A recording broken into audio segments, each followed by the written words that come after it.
Привет, друзья! Футбол – это не точная наука, невозможно предугадать, как и когда что-то произойдет. Нельзя все время выигрывать, иногда приходится и терять очки, говорил Роберто Манчини.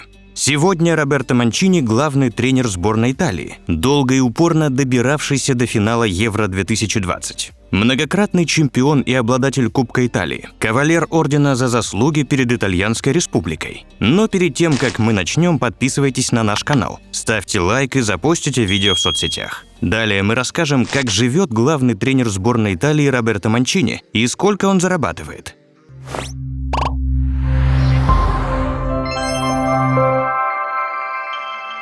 Роберто Манчини родился 27 ноября 1964 года в Йези. Родители Альдо и Мариана Манчини, младшая сестра Стефани. Позже его семья переехала в город Рокадаспиде, где он и вырос. Учился в римской католической школе, одновременно занимаясь футболом.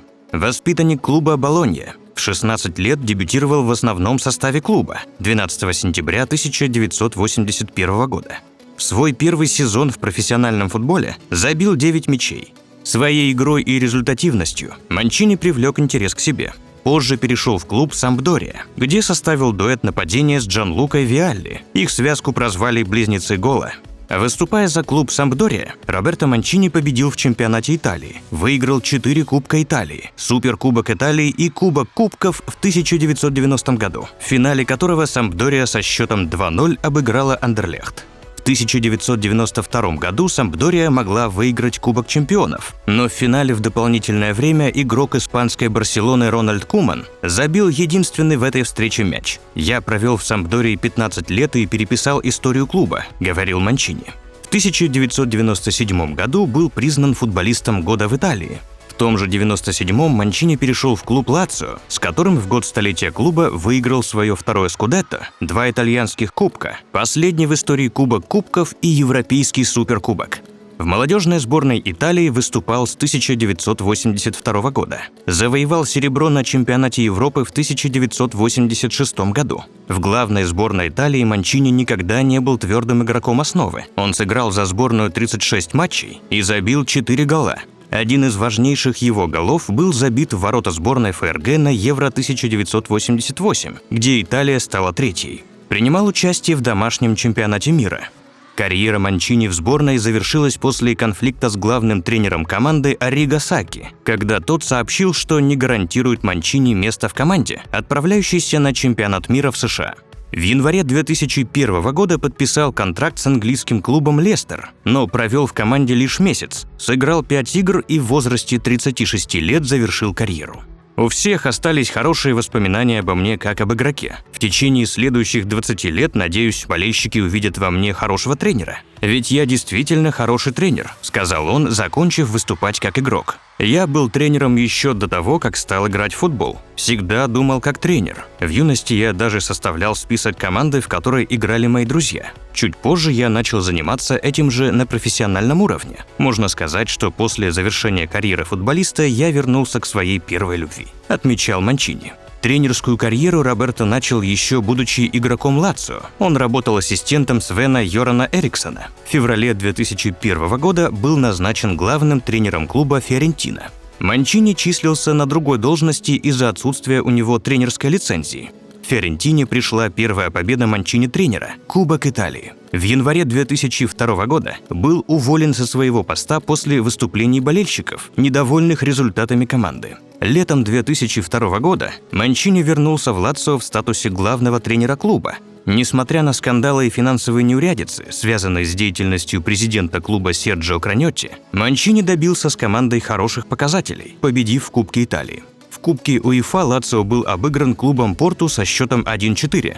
В 2004 году Манчини перешел в миланский «Интер».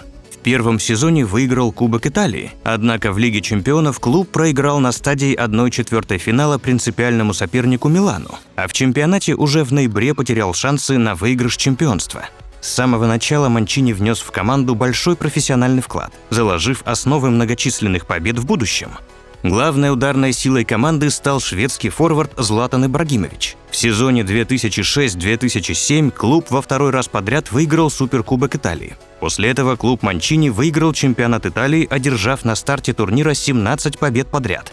29 мая 2008 года Манчини был уволен. Официальная причина – неудача в Лиге чемпионов. Газета «Il Giornale» сообщила, что Интер умышленно сдавал матчи, когда команда уверенно лидировала в чемпионате, но затем стала терять очки, а победу отпраздновала лишь в последнем туре. После этого Манчини пригрозил Интеру и газете подать в суд за то, что озвучил вторую версию, грозящую репутации тренера. После этого стороны договорились, что дело будет замято, а Интер выплатит Манчини сумму около 16 миллионов евро. Другую версию озвучил второй голкипер клуба Франческо Толдо, сказавший, что Манчини испортил отношения с игроками после вылета из Лиги чемпионов, обещав уйти, а затем через 24 часа поменяв решение, во многом благодаря чему клуб стал проигрывать матчи в чемпионате. Еще одна версия выдвигалась о том, что Манчини был слишком самолюбив и часто конфликтовал с Моратти, который любил лезть в сферу спортивной деятельности команды, а Манчини, наоборот, часто проникал в сферу управления клубом. Потому у Манчини и Моратти накопились претензии друг к другу. Частыми были конфликты из-за Луиша Фигу, который был любимчиком Моратти, а Манчини совершенно не устраивало, что тот говорил о возможности продления карьеры, хотя Роберто его в составе не видел. Уже после окончания всех конфликтов Моратти поблагодарил Манчини за хорошую работу. Несмотря на увольнение, Манчини пользовался любовью у фанатов Интера, которые во множестве писем поддержали бывшего наставника клуба. После увольнения Манчини претендовал на пост наставника Челси, московского ЦСКА и Спартака, мадридского Реала. 19 декабря 2009 года Манчини возглавил английский клуб Манчестер Сити, подписав контракт на 3,5 года с заработной платой 3 миллиона 200 тысяч фунтов в год без учета бонусов. В первой игре под руководством Манчини Манчестер Сити обыграл Сток-Сити со счетом 2-0. В сезоне 2010-2011 Сити стал одним из главных претендентов на победу в чемпионате Англии. Несмотря на это, в коллективе команды часто возникали разногласия и были даже две стычки между игроками клуба. Манчини выиграл с командой Кубок Англии. Таким образом, он стал первым тренером, который после 35 лет принес Сити трофей. 13 мая 2012 Манчестер Сити под руководством Манчини в заключительном туре буквально вырвал победу у футболистов Queen's Park Rangers, тем самым выиграв чемпионат Англии впервые с 1968 года. При счете 1-2 в пользу КПР горожане смогли за 5 минут добавленного времени забить 2 мяча, авторами которых стали Эдин Джеко и Серхио Агуэро. Главным соперником горожан по ходу сезона был Манчестер Юнайтед, который был обыгран в обеих встречах. 9 июля 2012 года Манчини продлил контракт с Манчестер Сити до лета 2017 года. 12 августа Манчини выиграл третий турнир с горожанами – Суперкубок Англии, в котором был обыгран лондонский Челси.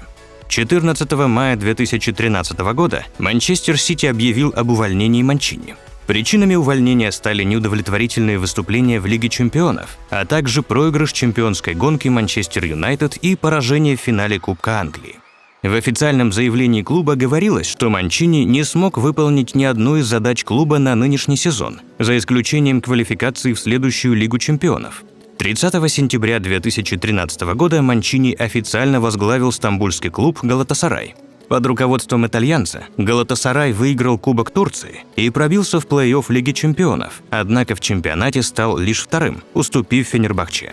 11 июля 2014 года Манчини покинул занимаемый пост. После чемпионата мира 2014 года появилась информация о том, что Манчини может встать во главе национальной сборной Италии. Однако вакантный пост занял Антонио Конте.